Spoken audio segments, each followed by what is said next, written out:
స్వీకరించుకున్నాడు. ఆ తర్వాత మనలను ముందుగా తన కోసం నిర్ణయించుకుని మనము తన ఎదుట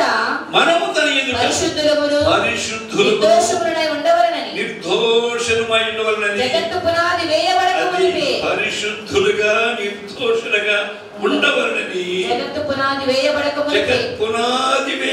ముందే ప్రేమ చేత ఆయన క్రీస్తులో మనల్ని ఏర్పరచుకున్నాడు. దేవునికి వందనాలు. మనలను ఏర్పాటు చేసుకున్నాడు. ఒకప్పుడు మనం పాపులం, దౌర్భాగ్యులం, ప్రభువును కూడా అర్హత లేని వారం, దేవునికి దూరంగా ఉన్నవారం. యేసు నిన్ను నన్ను ప్రేమించి, పాపులైన మనల్ని ప్రేమించి, జగత్ పునాది వేయబడక ముందే ప్రేమ చేత క్రీస్తులో మనల్ని ఏర్పాటు చేసుకున్నాడు.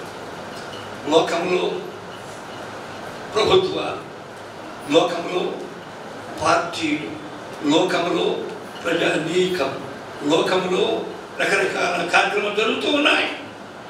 కానీ మనల్ని ప్రత్యేకంగా ఆయన మనల్ని ఏర్పాటు చేసుకున్నాడు. అందుని బట్టి మనందరం దేవుని స్తోత్రాలు చేద్దాం. ఆయన దయా సంకల్పం చొప్పున వ్రాయబడింది. దయగల దేవుడు, ప్రేమగల దేవుడు, తను కోరుకున్న వారికి ఆయన తోడుగా ఉండే దేవుడు. దేవుని స్తోత్రం. అది నంబర్ 1. రెండవ చెప్తున్నాను, దయచేసి రోమాపత్రిక 8వ అధ్యాయం 2వ వచనంలో పౌలు గారు క్రీస్తు యేసునందు జీవమునిచ్చు ఆత్మ యొక్క నియమము పాప మరణముల నియమము నుండి నన్ను విడిపించెను. అంతే పాయింట్. పాప మరణముల నియమము నుండి నన్ను విడిపించానంటున్నాడు పౌలు గారు రోమీయులకు చెబుతూ. దేవుని స్తోత్రం. క్రీస్తునందు ఉన్న ఎడల వాడు ఏ శిక్షా విధి లేదు. దేవుని స్తోత్రం. ఏ శిక్షా విధి లేదు. క్రీస్తునందు ఉన్న వారికి ఏ శిక్ష విధి లేదుగా. క్రీస్తునందు ఉన్న వారికి ఏ శిక్ష విధి లేదుగా.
నియమము నుండి. హల్లెలూయా.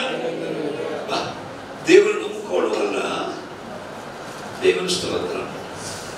చాలా మంది గన్నం తప్పిందయ్యా. ఏం తప్పింది? గన్నం తప్పిందయ్యా. రోగం వచ్చిందయ్యా. చావవలసి ఉండేవాడిని కానీ చావుని తప్పించాడయ్యా. ప్రమాదమును తప్పించాడయ్యా. బ్రతికుండా ఉన్నామయ్యా. హల్లెలూయా. ఇక్కడ పాప మరణముల నుండి నన్ను విడిపించాడు. దేవుని స్తోత్రం. ఘనముగా చెప్పుకుంటున్నాడు, భయముతో చెప్పుకున్నాడు. దేవుని కృపను బట్టి పౌలు గారు రోమీయులకు రాస్తూ, కాగా క్రీస్తునందున్న వారికి ఏ శిక్ష లేదని చెప్పి క్రీస్తు యేసునందు జీవమునిచ్చు ఆత్మ యొక్క నియమము పాప మరణముల నియమము నుండి నన్ను విడిపించాడు. విడిపించాడు. అలా విడిపించబడిన వారు మీలో ఎందరో ఉన్నారు, అందులో నేను కూడా ఉన్నాను. దేవుని స్తోత్రం. పాపమునకు జీతం మరణమే కాదా, పాపలోకం ఇంతే. పాప మరణముల నుండి విడిపించి బ్రతికించాడు. దేవుని స్తోత్రం. ఆయనకు కోపం వస్తే, మన పాపాలను గుర్తు తెచ్చుకుంటే నిజంగా చావలసిన వారిని నిజంగా. కానీ ఆ పాప మరణ నియమము నుండి దేవుడు ఏం చేశాడు? మనల్ని విడిపించాడు. ఈ మాటలు అనుభవపూర్వకంగా భక్తుడైన పౌలు గారు చెప్తున్నాడు. దేవుని స్తోత్రం. దీనికి నీకు సాక్ష్యం ఉందా?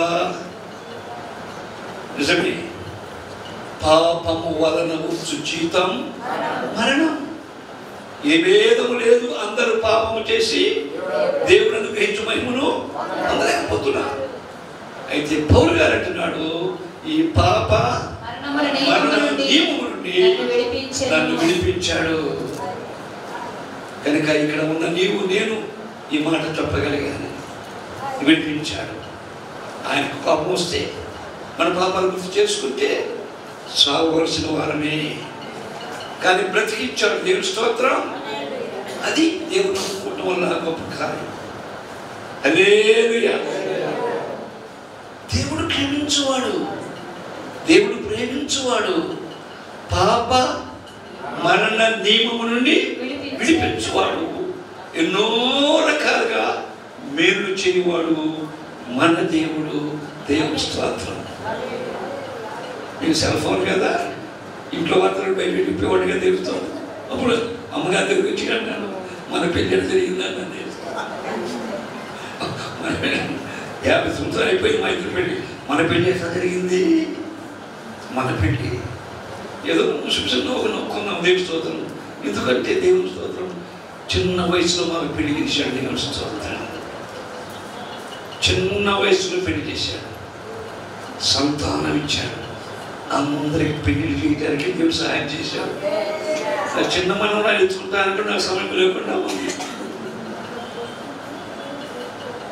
పాప మరణ నియమము నుండి తప్పించడంతే. ఎంత మేలు చేస్తున్నాడు నీకు నాకు. అంతేనా మణిబాబు గారు? ఆయన చెప్పండి, లేపి చెప్తాడు. ఇక్కడ ఎందరో ఉన్నారు, ఇక్కడ ఎందరెందరో ఉన్నారు. మనం చావవలసిన వారమై ఉండగా, శిక్షలు అనుభవించవలసినై ఉండగా, నిజముగా ఎన్నెన్నో రకాల బాధలు పొందవలసిన వారమై ఉండగా, క్రీస్తు ప్రభువును నమ్ముకోవడం వల్ల ఆ దయగల దేవుడు మనకి ఏం చేశాడు? మీరు చేస్తున్నాడు. దేవుని స్తోత్రం. అందుకని కొలసలు చెప్తున్నారు. కొలసీలు రాసిన 1:20 మీరు కొలసీలు 1:20 చక్కని మాట ఉంది. ఆయన ద్వారా సమస్తమును అది భూలోకమందున్నవైనను పరలోకమందున్నవైనను వాటినన్నిటిని ఆయన ద్వారా తనతో సమాధానపరచుకొనవలెనని తండ్రికి అభీష్టమాయెను. కొలసీలు రాసిన పత్రిక 1:20 పౌలు గారు ఆ కొలసీలు చెప్తూ తన స్వానుభవాన్ని, ఆ సందర్భాన్ని తేట తెల్లముగా బయలుపరుస్తున్నాడు. దేవుని స్తోత్రం. చక్కని మాట అంటున్నాడు. ఏమది? ఆయన ద్వారా సమస్తమును అనగా ఎవరి ద్వారా? యేసయ్య ద్వారా. ఆయన ద్వారా సమస్తమును అది భూలోకమందున్నవైనను పరలోకమందున్నవైనను వాటినన్నిటిని ఆయన ద్వారా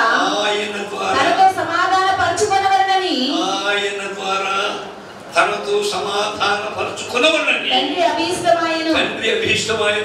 మరియు గతకాలమందు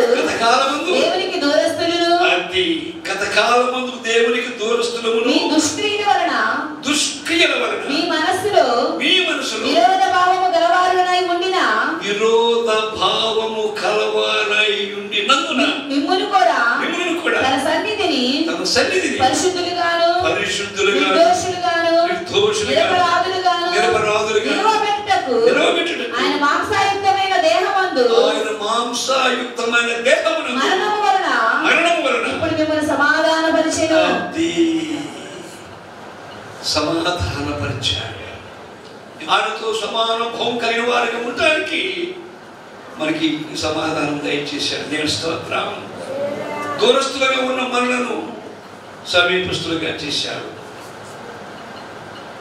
పాపముల చేతను అపరాధముల చేతను చచ్చిన వారముగా ఉన్న మనను క్రీస్తు కూడా లేపేశాడు. పరలోకమందు భూమి మీద ఉన్నటువంటి అన్నిటినీ ఆయన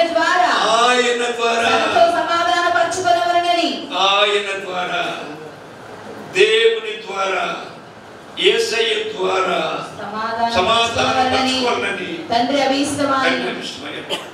అది మాత్రం తర్వాత పరిశుద్ధులుగా నిర్దోషులుగా నిలబెట్టుకుంటూ ఆయన మాంసాయుక్తమైన దేహమందు మరణము వలన ఇప్పుడు మిమ్మల్ని సమాధానపరిచెను. మనల్ని పవిత్రులుగా చేసుకుంటానికి, మనల్ని పరిశుద్ధులుగా చేసుకుంటానికి, మనం నిరపరాధులుగా చేసుకుంటానికి, మనం నిందారహితులుగా చేసుకుంటానికి మాంసయుక్తమైన మరణం. హల్లెలూయా. దేవుని పరిశుద్ధ నామమునకు స్తోత్రం. ఇవన్నీ మనకి ఇవ్వడానికి ఆయన దేహాన్ని నలగొట్టుకున్నాడు. ఆయన దేహాన్ని గాయపరుచుకున్నాడు, గాయపరిచాడు. ఆయన రక్తాన్ని కార్చాడు. ఆయన మరణం ద్వారా మనకు సమాధానం వచ్చింది. హల్లెలూయా. ఆయన సమాధానకర్త, ఆశ్చర్యకరుడు, ఆలోచనకర్త, బలవంతుడైన ప్రభు,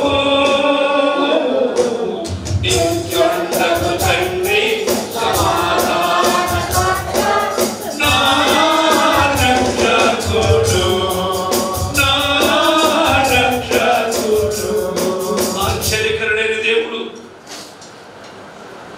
ఆలోచనకర్త అయిన దేవుడు, బలవంతుడైన దేవుడు, నిత్యుడకు తండ్రి, సమాధానకర్తయగు దేవుడు మనలను నిరపరాధులుగా చేయడానికి, మనలను పరిశుద్ధులుగా చేయడానికి, మనకే మనలను నిర్దోషులుగా చేయడానికి, మనను సమీపస్తులుగా చేయడానికి ఆయన మన కోసం మరణమైపోయాడు. దేవుని స్తోత్రం. ఈనాడు మనం పరిశుద్ధులుగా ఉన్నామంటే నిన్ను నన్ను మన పాప పరిశుద్ధపరిచింది ఆయన రక్తమే. ఆయనే మన అతిశయం, ఆయనే మన స్వస్థత, ఆయనే మనకు రక్షణ, ఆయనే. ఆయన మూలముగా మనం ఇలా ఉన్నాం. అందుకు దేవుని నామమున స్తోత్రం. కనుక ప్రభునందు ప్రియులారా, ఈ రాత్రి కాలములో ఈ కూటములు కూడా నీవు నేను మనమందరం కూడా పౌలు గారు చెప్తున్నాడు. పౌలు గారు దేనిలో చెప్పాడు? ఎఫెసీయులకు చెప్పాడు ముందు, తర్వాత ఎవరు చెప్పాడు? మా రోమీయులకు చెప్పాడు, తర్వాత ఎవరు చెప్పాడు? కొలస్సీయులకు చెప్తున్నాడు. దేవుని స్తోత్రం. తన స్వానుభవాన్ని చెప్పి ఆయన చాలా విషయాలు ఈ రీతిగా తెలియపరుస్తున్నాడు, అనుభవపూర్వకంగా. అది మనం అనుభవించడానికి ఇలాంటి భాగ్యం దేవుడు మనకి ఇచ్చినందుకు దేవునికి స్తోత్రం. హల్లెలూయా.